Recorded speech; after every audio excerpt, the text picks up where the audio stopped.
আমি আকাশ দেখতে ভালোবাসি, আবার সে আকাশের মালিকের সাথেও কথা বলতে ভালোবাসি। তবে আমার সে কথার ধরন একেবারে ভিন্ন। সৃষ্টি জগতের কারোর সাথেই আমি তেমন করে ভাব জমাতে পারি না, তবে কেবল তার সাথেই আমি মুখের নয় অন্তরের ভাষায় কথা বলতে পারি।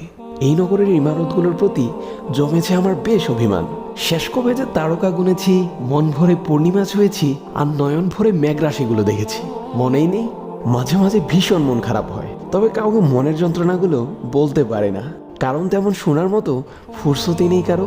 ঠিক তখনই চক্ষু কৌঠরে জমে থাকা নোনা আহ্লাদি জলগুলো বের হতে চাইলেও আমি বাদ টেনে দিই। তখন জানালার গ্রিলের ফাঁকে দালান কোঠার ভিড়ে ওই আধখানা যে আকাশটুকু দেখা যায়, সেখানে তাকিয়ে নিশ্চুপ থাকি। চারদিকে এত শত কোলাহল থাকার পরও এক নীরব স্তব্ধতা ছেয়ে আসে। আমার অন্তরের প্রতিটি কথা কে যেন খুব যত্ন সহকারে শুনে, আর চুপিসারি বলে, লা তাহজান ইন্নাল্লাহা মা'না।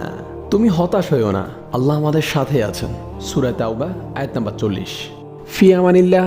আবারও আমাদের একতরফা কথা হবে নতুন কোনো ভিডিওতে। ভালো থাকবেন। আসসালামু আলাইকুম ওয়া রাহমাতুল্লাহ। আমাদের ভিডিওগুলো ইউটিউব, ফেসবুক, ইনস্টাগ্রাম যে কোনো প্ল্যাটফর্মে পেতে আমাদের পেজ এবং চ্যানেলে চোখ রাখতে পারেন। লিংক বায়োতে দেওয়া থাকবে। আর যদি লিংক খুঁজে না পান তাহলে সার্চ করে ফেলুন দ্য স্টার অফ নলেজ।